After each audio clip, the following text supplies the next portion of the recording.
नमस्कार प्यारे साथियों, स्वागत है आप सभी का हमारे YouTube चैनल में धमाल में। दोस्तों, इस वीडियो में हम बात करने वाले हैं प्रेजेंट इंडेफिनिट टेंस के बारे में।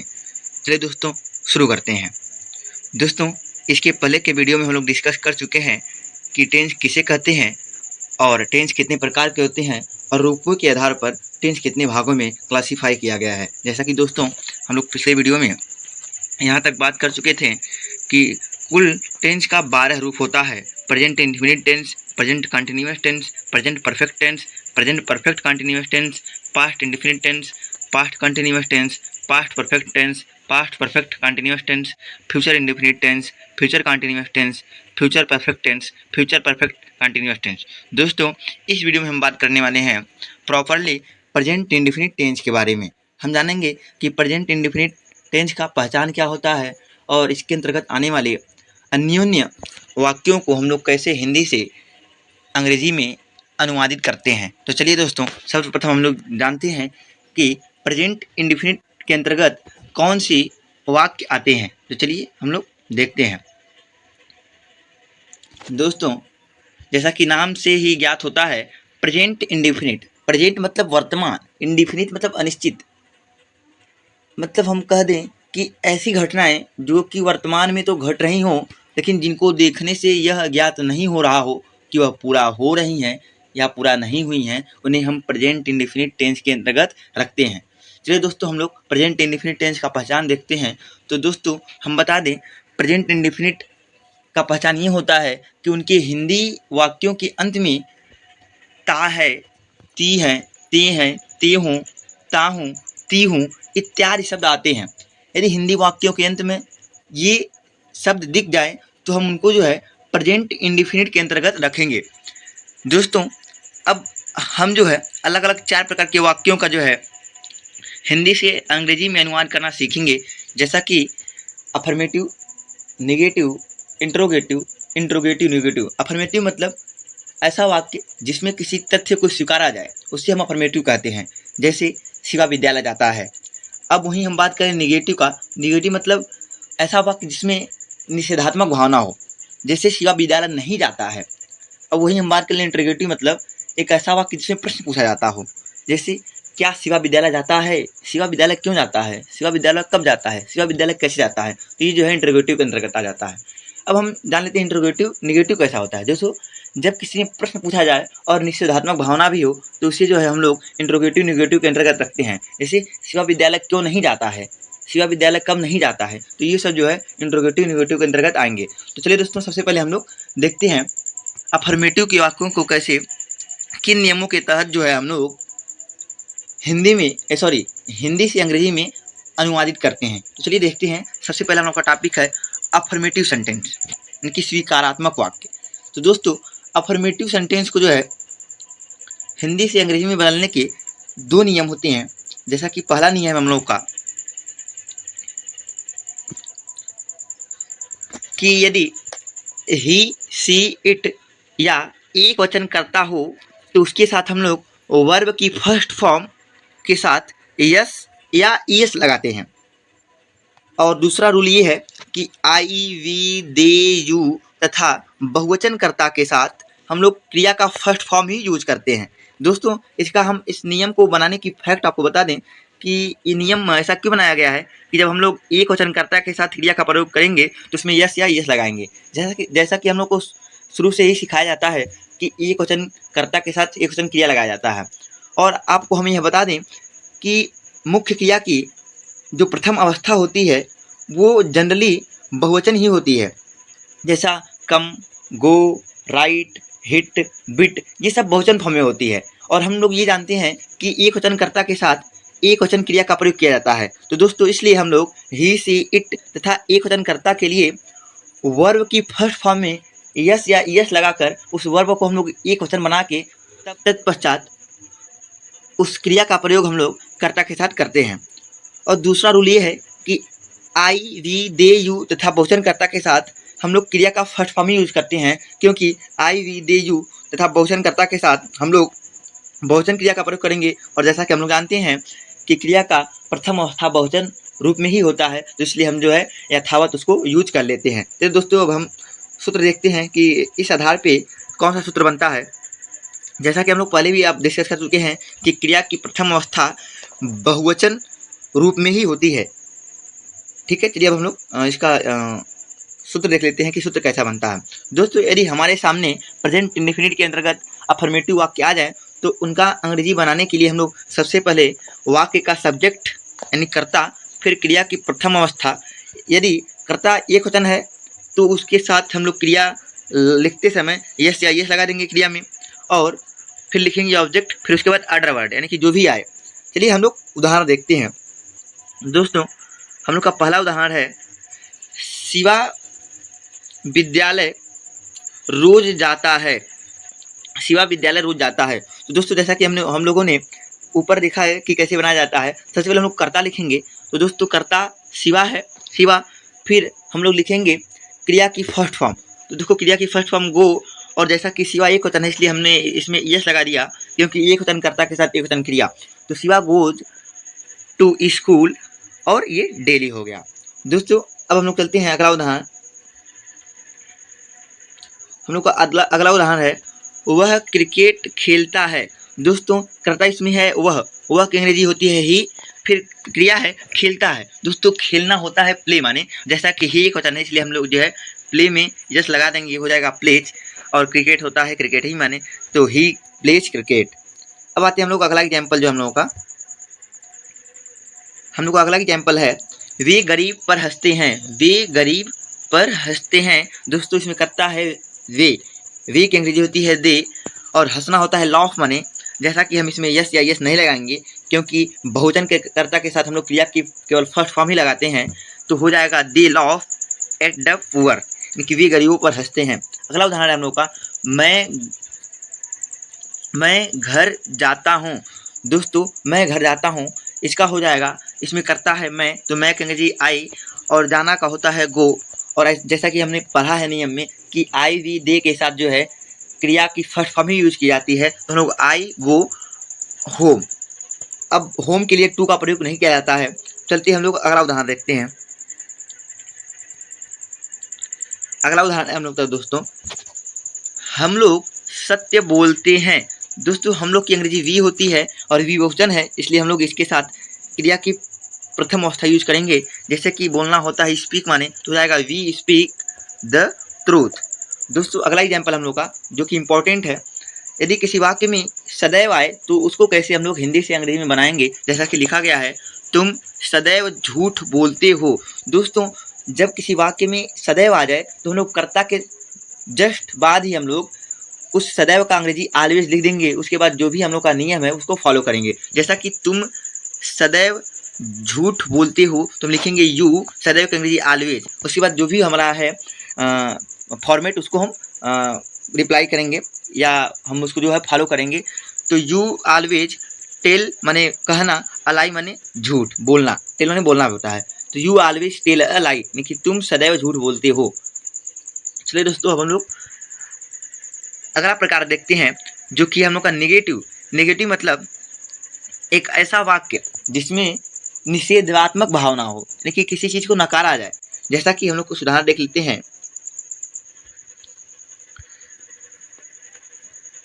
जैसा कि यदि बोला जाए शिवा विद्यालय नहीं जाता है, तो इसमें जो है किसी चीज पर जो है निषेधात्मक भावना प्रकट की गई है। शिवा के विद्यालय न जाने पर जो है भावना दी गई है, इसलिए यह जो है नेगेटिव सेंटेंस के अंतर्गत आएगा। तो चलिए दोस्तों, हम लोग देखते हैं कि नेगेटिव सेंटेंसेस को जो है हम लोग किस प्रकार हिंदी से अंग्रेजी में ट्रांसलेट करते हैं। दोस्तों, इसके भी दो नियम हैं। पहला नियम ये है कि ही सी इट तथा एक वचनकर्ता के साथ हम लोग डज नॉट का प्रयोग करते हैं, और आई वी दे यू तथा बहुवचनकर्ता के साथ हम लोग डू नॉट का प्रयोग करते हैं। यदि एक वचन करता हो तो हम लोग डज नॉट प्रयोग करेंगे, यदि बहुवचन करता हो तो हम लोग डू नॉट प्रयोग करेंगे। इस प्रकार जो है हम लोग का फार्मूला बनता है, सब्जेक्ट प्लस डज या do plus not plus first form of verb plus object plus other verb. चलिए हम लोग कुछ उदाहरण देखते हैं।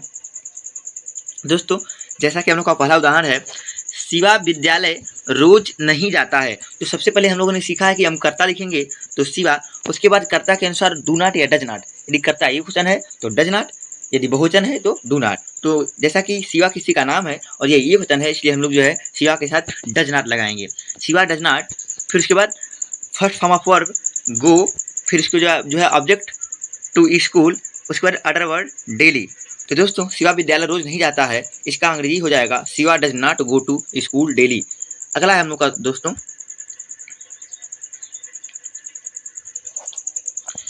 वे शोर नहीं मचाते हैं। तो सबसे पहले हम लोग कर्ता लिखेंगे दे, उसके बाद कर्ता अनुसार डू नॉट या डज नॉट, तो कर्ता बहुवचन है इसलिए हम लोग जो है लगाएंगे do not, day do not, make a noise माने होता है शोर मचाना। अगला है हम लोग का उदाहरण, वह पत्र नहीं लिखती है। तो दोस्तों हो जाएगा वह की अंग्रेजी सी, और सी एक वचन है इसलिए हम लिखेंगे डज नॉट राइट माने लिखती है, और लेटर माने एक पत्र। She does not write a letter, यानी कि वह एक पत्र नहीं लिखती है। अगला उदाहरण है हम लोग का दोस्तों, मैं नदी में नहीं तैरता हूँ। तो सबसे पहले हम लोग लिखेंगे कर्ता जो कि है आई, उसके बाद कर्ता के अनुसार डज नॉट या डू नॉट, तो आई के साथ लग जाएगा डू नॉट, उसके बाद लिखेंगे फर्स्ट फॉर्म ऑफ वर्ब जो कि होगा स्विम, उसके बाद लिखेंगे ऑब्जेक्ट हो जाएगा इन द रिवर। दोस्तों मैं नदी में नहीं तैरता हूँ, इसका हो जाएगा I do not swim in the river. चलिए दोस्तों अगला हम लोग कुछ उदाहरण देखते हैं जो कि वो इम्पोर्टेंट उदाहरण है। जैसा कि अगर कोई वाक्य में आ जाए कभी नहीं, तो इसको जो है हम लोग सिंपल अफर्मेटिव की तरह ही बनाते हैं। जैसा कि अगर आ जाए हम लोग का मैं वहाँ कभी नहीं जाता हूँ, तो दोस्तों हम लोग कर्ता के बाद जस्ट कभी नहीं का अंग्रेजी नेवर लिख देंगे, उसके बाद इसको जो है हम लोग सिंपल अफर्मेटिव की तरह ही बनाएंगे। जैसा आई के बाद हमने लिख दिया नेवर, उसके बाद यदि कर्ता एक वचन है तो हम लोग क्रिया की प्रथम अवस्था में यस या यस लगाएंगे, यदि बहुवचन है या आई वी दे है तो हम लोग फर्स्ट फॉर्म ही यूज करेंगे। तो लिखेंगे हम लोग आई नेवर गो देयर, मतलब मैं वहाँ कभी नहीं जाता हूँ। हम लोग अगला उदाहरण देख लेते हैं। अगला उदाहरण है दोस्तों हम लोगों का, वह अध्यापक हमें कभी नहीं पढ़ाता है।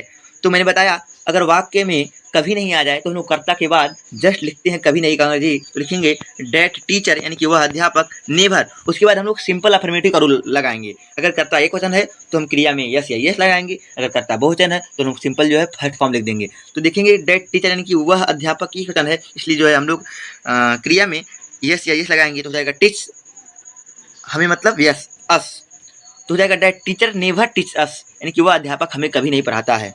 दोस्तों अगला एग्जाम्पल है अगला प्रकार है हम लोगों का, अगला टाइप है हम लोगों का इंट्रोगेटिव सेंटेंस। तो चलिए हम लोग देखते हैं इंट्रोगेटिव सेंटेंस को जो है कैसे हिंदी से अंग्रेजी में अनुवाद किया जाता है। दोस्तों हम आप लोग को बता दें कि इंट्रोगेटिव सेंटेंस दो प्रकार के होते हैं। पहला ऐसा वाक्य जो क्या से शुरू होता है, और दूसरा ऐसे प्रश्नवाचक वाक्य जिनके बीच में प्रश्नवाचक शब्द आते हैं। तो चलिए हम लोग पहला टाइप देखते हैं कि ऐसे वाक्य जो क्या से शुरू होते हैं। तो दोस्तों क्या से शुरू होने वाले वाक्यों का जो है हम लोग यदि हिंदी से अंग्रेजी में अनुवाद करना चाहते हैं तो सबसे पहले हम लोग कर्ता के अनुसार डू या डज लगाएंगे, उसके बाद सब्जेक्ट, उसके बाद हम लोग फर्स्ट फॉर्म ऑफ वर्ब, उसके बाद ऑब्जेक्ट, उसके बाद अदर वर्ड, जो भी शब्द आ जाए उसको हम लोग लिख देंगे। तो चलिए हम लोग उदाहरण देखते हैं।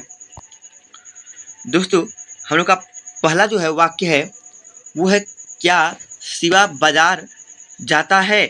तो इसमें ऐसा लग रहा है कि प्रश्न पूछा जा रहा है, और वो भी ये फर्स्ट टाइप का है कि क्या से शुरू होने वाला। तो मैंने बताया है अगर क्या से कोई हिंदी वाक्य शुरू हो तो सबसे पहले हम लोग कर्ता के अनुसार डज या डू लिखते हैं। जैसा कि शिवा एक वचन है इसलिए हम लोग जो है इस वाक्य को डज से शुरू करेंगे, डज शिवा, उसके बाद फर्स्ट फॉर्म ऑफ वर्ब गो, फिर उसके बाद ऑब्जेक्ट टू मार्केट। तो दोस्तों हो जाएगा does Shiva go to market, यानी कि क्या शिवा बाजार जाता है। इसलिए हम लोग अगला एग्जाम्पल देखते हैं।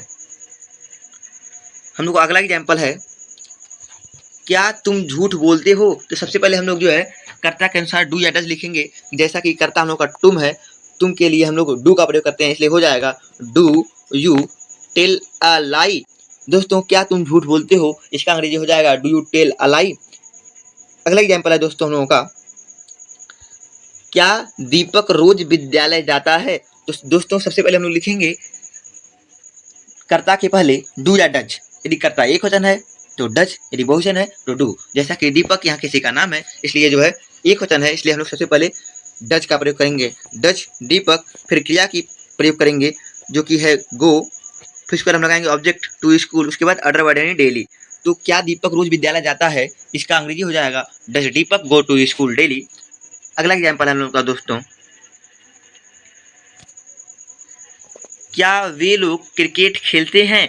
दोस्तों इसका हो जाएगा डू दे प्ले क्रिकेट। सबसे पहले हमने जो है कर्ता के अनुसार डू या डज का प्रयोग किया, उसके बाद कर्ता का प्रयोग किया, उसके बाद first form of verb use किया, फिर उसके बाद हमने ऑब्जेक्ट लिखा। दोस्तों अब हम लोगों का अगला एग्जाम्पल है, क्या सूर्य पूरब से निकलता है। तो दोस्तों सबसे पहले हम लोग यह वाक्य क्या से शुरू हुआ है, इसलिए हम लोग जो है कर्ता के अनुसार डज या डू लगाएंगे। जैसा कि सूरज एक वचन करता है, इसलिए हम लोग जो है डज का प्रयोग करेंगे। डज सन राइज मैंने होता है निकलना, उगना। The sun rise in the east. चलिए दोस्तों अब हम लोग जो है अगला प्रकार देखते हैं, जो कि हम लोग का ऐसे वाक्य जिनके बीच में प्रश्नार्थक शब्द आते हैं। प्रश्नार्थक शब्द मतलब क्या, कैसे, कब, क्यों, कहाँ, कौन, कौन सा, किससे, किसको, किससे, ये सब क्या है, प्रश्नवाचक शब्द हैं। तो जब हम लोग हिंदी वाक्य पढ़ें और हमको ऐसा प्रतीत हो कि प्रश्न पूछा जा रहा हो और प्रश्नवाचक शब्द बीच में आए, तब उनको कैसे अंग्रेजी में ट्रांसलेट किया जाता है, चलिए देखते हैं। दोस्तों ऐसे वाक्यों का हिंदी से अंग्रेजी में अनुवाद करने का रूल होता है। सबसे पहले हम लोग जो भी उस वाक्य में क्वेश्चन वर्ड होता है, प्रश्नार्थक शब्द होता है, उसको हम जो है बाहर खींच कर लाते हैं। उसके बाद जो है हम लोग कर्ता के अनुसार डू या डज का प्रयोग करते हैं। तत्पश्चात हम लोग कर्ता लिखते हैं, देन हम लोग फर्स्ट फॉर्म ऑफ वर्ब लिखते हैं, उसके बाद ऑब्जेक्ट, उसके बाद हम लोग अदर वर्ड लिखते हैं। जैसा कि हम लोग का पहला एग्जाम्पल है, शिवा विद्यालय कब जाता है। तो दोस्तों मैंने बताया कि सबसे पहले आप लोग जो है क्वेश्चन वर्ड लिखेंगे। जैसा कि इसमें क्वेश्चन वर्ड है कब, तो सबसे पहले हम लोग कब के अंग्रेजी लिखेंगे व्हेन। उसके बाद कर्ता के अनुसार डू या डज, तो कर्ता है हम लोग का शिवा, तो शिवा के अनुसार हम लोग डू या डज लगाएंगे। तो शिवा हम लोग का एक क्वेश्चन है, इसलिए हम लोग लगाएंगे डज। उसके बाद हम लोग कर्ता लिखेंगे, उसके बाद फर्स्ट फॉर्म ऑफ वर्ब जो कि हो जाएगा गो, उसके बाद हम लोग लिखेंगे ऑब्जेक्ट। तो शिवा विद्यालय कब जाता है, इसकी अंग्रेजी हो जाएगा when does Shiva go to school. अगला एग्जाम्पल हम लोग का दोस्तों, राजवीर ऑफिस कैसे जाता है। तो सबसे पहले हम लोग जो लिखेंगे क्वेश्चन वर्ड जो कि है कैसे। तो दोस्तों कैसे की अंग्रेजी होती है हाउ। उसके बाद हम लोग कर्ता के अनुसार डू या डज लगाएंगे, तो यहाँ हो जाएगा डज। उसके बाद कर्ता राजवीर, उसके बाद फर्स्ट फॉर्म ऑफ वर्ब गो, उसके बाद ऑब्जेक्ट। तो राजवीर ऑफिस कैसे जाता है, इसकी अंग्रेजी हो जाएगी how does Rajveer go to office. अगला प्रश्न हम लोगों का दोस्तों, नागेश्वर जी अच्छा क्यों पढ़ाते हैं। तो सबसे पहले हम लोग लिखेंगे क्वेश्चन वर्ड जो कि है क्यों। दोस्तों क्यों की अंग्रेजी होती है व्हाई। उसके बाद हम लोग कर्ता के अनुसार डू या डज, तो यहाँ हो जाएगा डज। यहाँ सब्जेक्ट है हम लोगों का नागेश्वर, तो यहाँ लिख देंगे हम लोग नागेश्वर। और क्रिया हम लोग का पढ़ाना, पढ़ाना होता है टीच माने, और ऑब्जेक्ट हम लोग का यादर वर्ड हम कह लें वो है अच्छा। तो दोस्तों यहाँ हो जाएगा नागेश्वर जी अच्छा क्यों नहीं पढ़ाते हैं, सॉरी क्यों नहीं, दोस्तों नागेश्वर जी अच्छा क्यों पढ़ाते हैं। तो इसका इंग्लिश में ट्रांसलेट हो जाएगा why does Nageshwar teach well. हम लोग का अगला एग्जाम्पल है, वे लोग रोज क्या खाते हैं। तो सबसे पहले हम लोग यदि प्रश्नवाचक शब्द बीच में आया है तो उनको हम लोग बाहर निकालेंगे। तो जैसा यहाँ क्या है, क्या की अंग्रेजी हो जाएगी व्हाट, उसके बाद डू या डज। तो यहाँ करता है वे लोग, तो वे लोग की अंग्रेजी होती है दे, जो कि बहुवचन होता है, इसलिए हम लोग लगाएंगे डू। अब हम करता लिखेंगे दे, उसके बाद क्रिया की प्रथम अवस्था इट, उसके बाद हम लोग ऑब्जेक्ट या वर्ड लिखते हैं, तो यहाँ जगह डेली। तो what do they it daily, यानी कि वे लोग रोज क्या खाते हैं। अगला एग्जाम्पल हम लोग का, तुम्हें कौन सा खिलौना सबसे अधिक पसंद है। दोस्तों हम आपको बता दें, यदि प्रश्नवाचक शब्द के सटा हुआ कोई नाउन आ जाए, जैसा कि कौन सा खिलौना, कौन सा पुस्तक, कितना दूध, कितना पानी, कितने आम, कितने सेब, यदि प्रश्नवाचक शब्द के जस्ट बगल में कोई नाउन आ जाए तो हम लोग प्रश्नवाचक शब्द के साथ साथ उस नाउन को भी लिखते हैं। जैसा कि हम लोग इसको बनाएंगे अभी, है हम लोग का कि तुम्हें कौन सा खिलौना सबसे अधिक पसंद है। तो हम लिखेंगे सबसे पहले कौन सा खिलौना की अंग्रेजी, यानी कि विच टॉय। उसके बाद कर्ता के अनुसार डू या डज, तो यहाँ करता है यू, यू की अंग्रेजी होती है बहुवचन फॉर्म में, इसलिए लिखेंगे हम लोग डू। तो विच टॉय डू यू, पसंद करना होता है लाइक माने, और सबसे अधिक यानी कि द मोस्ट, तो हो जाएगा which toy do you like the most. अगला एग्जाम्पल हम लोग का दोस्तों,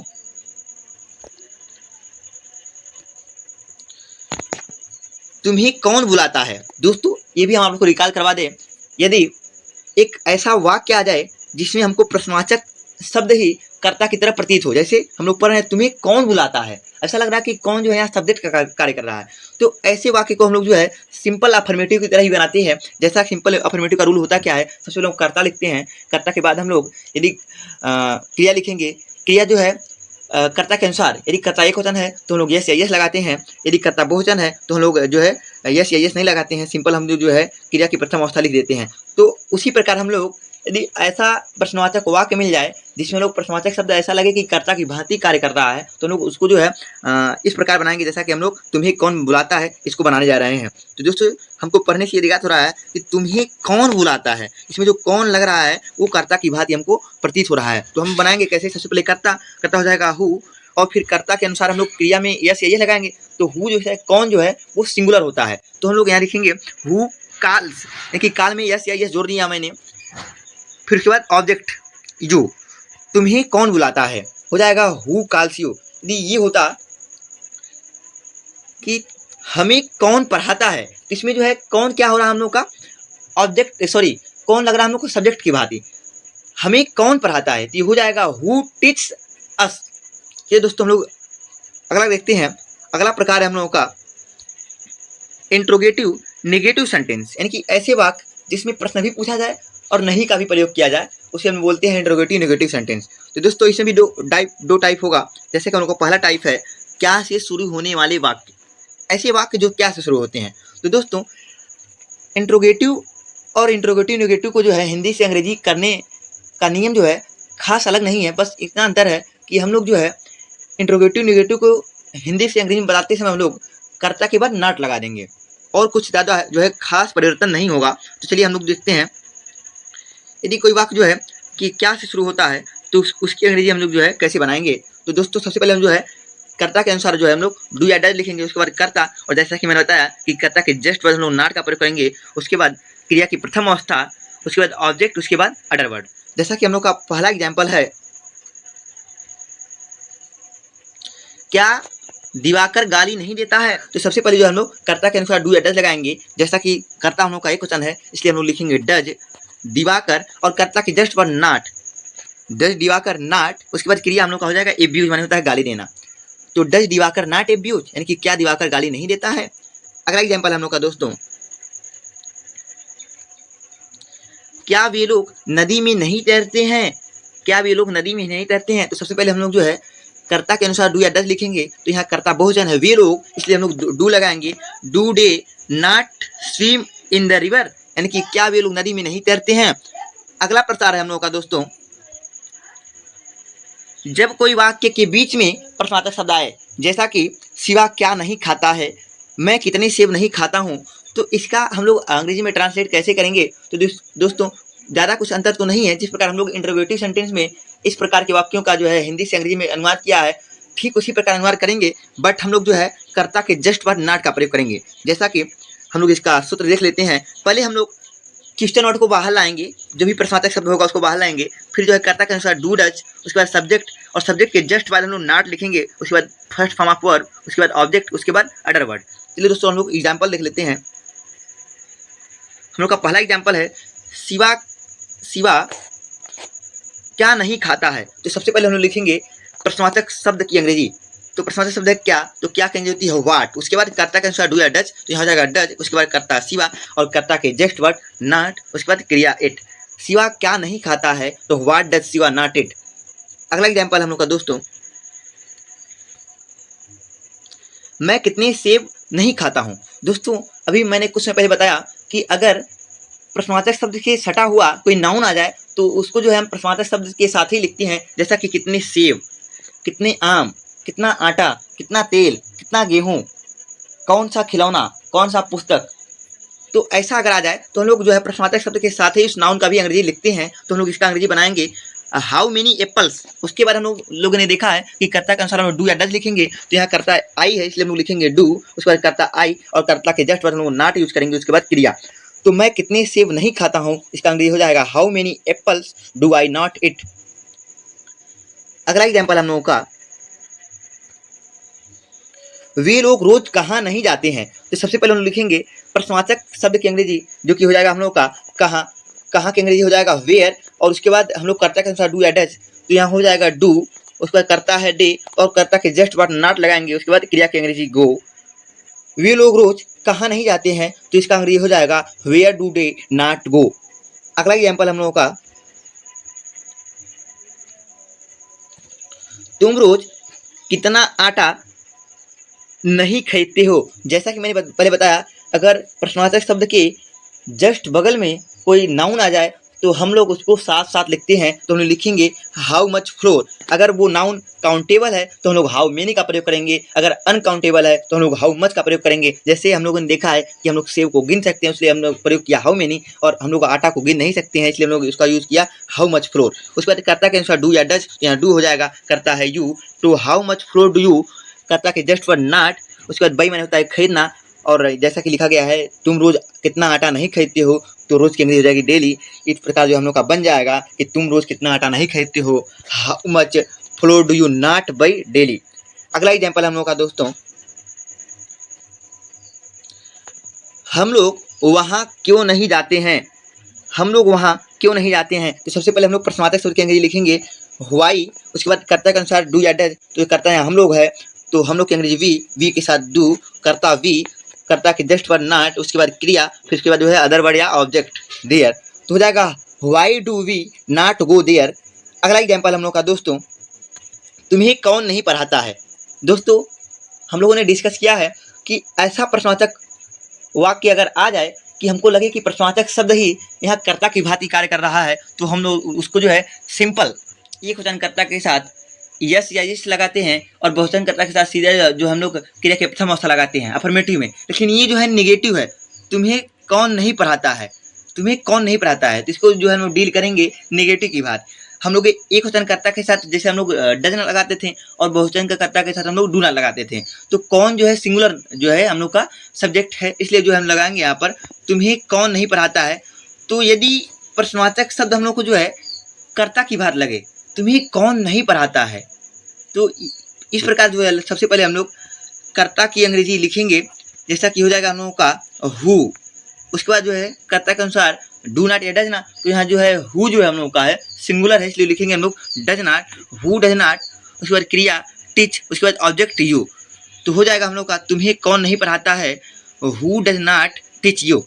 दोस्तों इस प्रकार रहे कि हमें कौन नहीं बुलाता है, हमें कौन नहीं बुलाता है, तो यहाँ भी ऐसा लग रहा है कि कर्ता जो है कौन है, तो हम लिखेंगे सबसे पहले हु डज नॉट कॉल अस, हमें कौन नहीं बुलाता है, तो who does not call us.